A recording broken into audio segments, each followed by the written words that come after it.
I'm just enhancing a reflection from the car window. May I take your order, please? Yeah, I'd like 3 cheeseburgers, 3 French fries, and 3 cherry pies. What do you guys want? You don't have to take the SATs to become an angel, you know. It's just, it's very simple. You just have to be yourself, and I think we try to make that as clear as possible, you know, especially for young girls who are probably thinking about, like, just like when we saw Charlie's Angels when we were younger, you know, there's a certain confidence that you exude, which is a security about yourself and within yourself. I found a clean frame on one of the kidnappers. Creepy thin man. Oh, good. Now we have a bad guy. All we have to do is look for him to find out if he works for Corwin. What's Corwin doing tonight? Who's up for crashing a party? When we come back, see Drew, Cameron, and Lucy give the image of the 70s action babes a new dimension. We're gonna be tough and beautiful, and we get to wear badass clothes. And one angel gets a visit from Cupid on the set. She's my angel in real life. In 1999, Drew Barrymore stepped into the role of producer with the romantic comedy Never Been Kissed.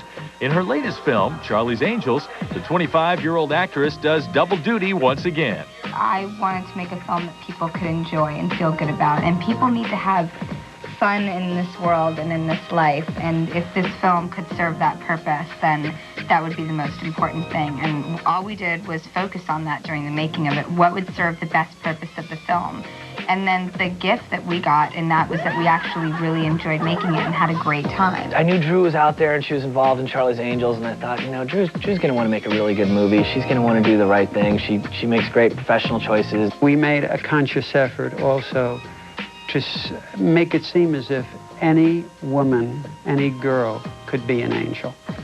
I think instead of these unattainable objects, we wanted, again, to say to the audience out there, any woman can be an angel. In fact, any woman is probably an angel now. You just have to know how to look for her wings. When Drew was ready to take flight with the project, her first assignment was to cast the other angels. With Cameron, I've always wanted to work with her, and I always thought it would be great to do something fun together. And this is an opportunity that's different than a lot of films because there are different aspects that make it unique. You know, I signed that release waiver, so you can just feel free to stick things in my slot. Drew and I immediately wanted to go out to Cameron, and that is completely Drew's thing. She's the greatest salesperson in the world. Cameron will be the first one to tell you so. She was like, you know, just telling me the whole, what they had in store for it, you know, what they had planned for the movie, that, you know, this is going to be an action movie, girls are going to kick ass, there's no guns, you get to do kung fu, it's going to be like a chick's action movie. And then I was like, yeah, we're going to be tough and beautiful, and we get to wear badass clothes, and like we were just like on and on and on and on and on, and next thing you know, we're just like, and then it just like kept growing, and I was like, cool. She convinced her to do it, and because they'd have so much fun doing it together, they'd always wanted to work together, and she got Cameron. We really had some questions finding out who was going to be the third angel. And who should come to their rescue? None other than Ally McBeal star Lucy Liu. From the second Lucy Liu walked in, you know, sometimes you just know. She walked in, and the chemistry was so extraordinary between the three of them, and they immediately started having such a good time, and they were laughing, and there was so much joy, and they're sort of arm in arm. She had a different hit than either Drew or Cameron, but at the same time, you looked at them and you said, yeah, they could be friends. Though many friendships were made during production of Charlie's Angels, Drew had no idea that she'd meet her future mate, funny man Tom Green. She's a wonderful woman to work for. I certainly could not have ever asked for a better boss to have. And I've worked at a lot of jobs in my life. I figured we could have a little breakfast. I have to go. We met on the movie, so I don't know what I'm talking about. No, we had not even met. We met through this. I have to say, Starfish, that I'm honored to see that you've taken an interest in my work. And I think that you're very pretty. And Starfish, she's my angel in real life, see? Oh, God. Oh, see? Sometimes I behave like the devil, though. Starfish, where are you going?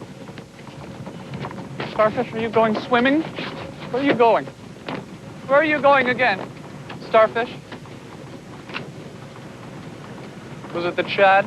We have the best dates in the world. We laugh. We play chess. Mm-hmm. See, she's better at answering questions than I am. Yeah.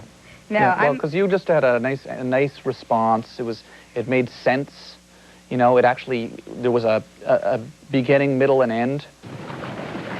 No! The chat was great.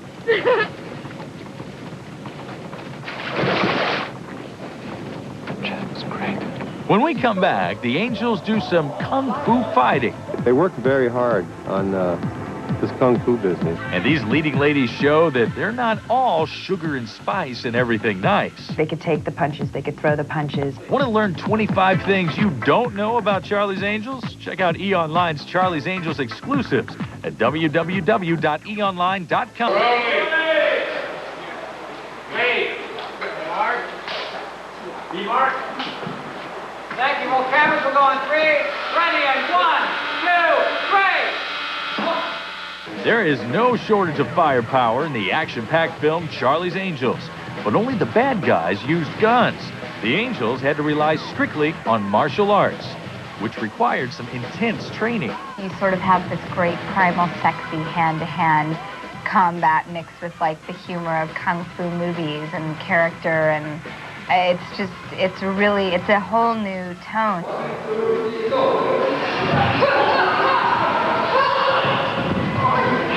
Well, I can tell you this about the girls, how hard they worked.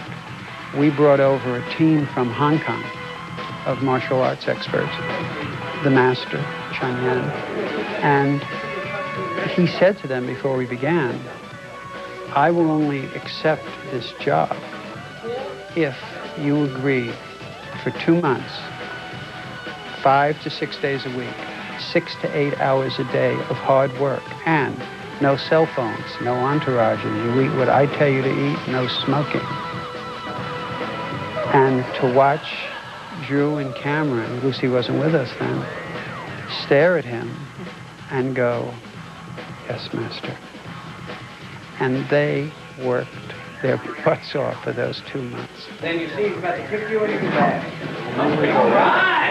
You sweat, you bond, you know, you learn things that you never thought that you could do. You know, flips and kicks and punches, and, you know, you'd be punching this bag, you know, for hour after hour, and, you know, your knuckles would be broken with bloody vessels, and you just thought, yeah, that's so hot, you know? I couldn't touch my toes when I went into training. Like the first day I was like, excuse me. It was like, something you need to know. I can't touch my toes. My suggestion, having the heel right at his throat. Yeah. That's deep. Put it through my... Like just puncture you. Yeah. Give you a tracheotomy. Cameron, was terrific, because she said the first day to the artists, we have a problem, I can't touch my toes. And they just smiled and said, you will. And of course she does a little more than touch her toes.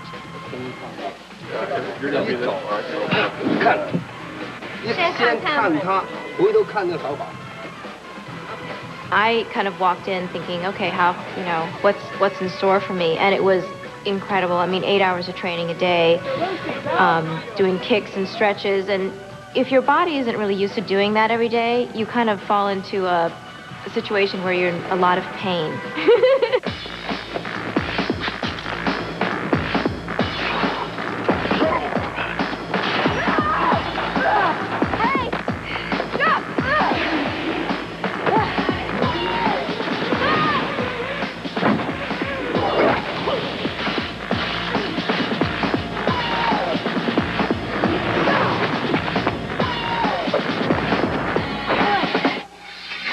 Great, you know, because I love being a woman and I love femininity, but I also love the tough, great, you know, survivalistic aspect of what boys do. We want to make sure that we, you know, show that we're not using guns, that we're very capable as women, and we can take care of ourselves, and that we also can take, you know, that somebody's going to punch us, we're actually going to get hit. All you got to do is fly back as fast as your Barrymore legs can take. Ready, and action, please! The ability to have that dexterity to go in and out of any situation and be right at home and just be very proficient and very effective in that situation.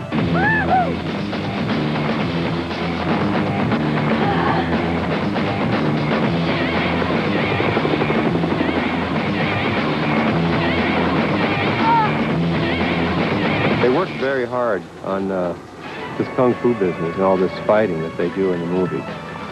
And it's actually kind of been a drag for me because, you know, I'm kind of a Weisenheim. And, you know, I can be flip, you know, and I can have a little bit of sarcasm. So you can't really smart off these girls because they're young and they're a little immature and they could just give you like a donkey kick and down you go. That's it. These trainers, the Hong Kong guys, really want you to be at your best. Here we go. Ready and 1, 2, 3. Go get it. I mean, it's not people doing the stunts in there. It's Drew and it's Cameron and it's Lucy, and, you know, they did almost all of their own stunt work. 1, 2, 3.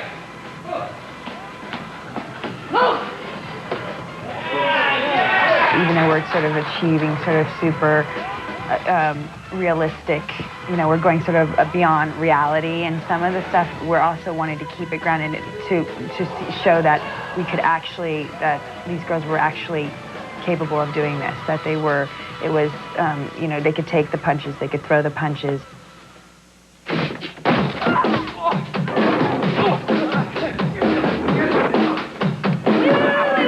I got something to tell you.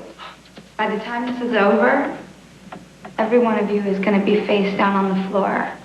When we come back, meet the mastermind calling the shots for these gorgeous girls. Ready to boogie? Yes. He drove us to be tougher and smarter.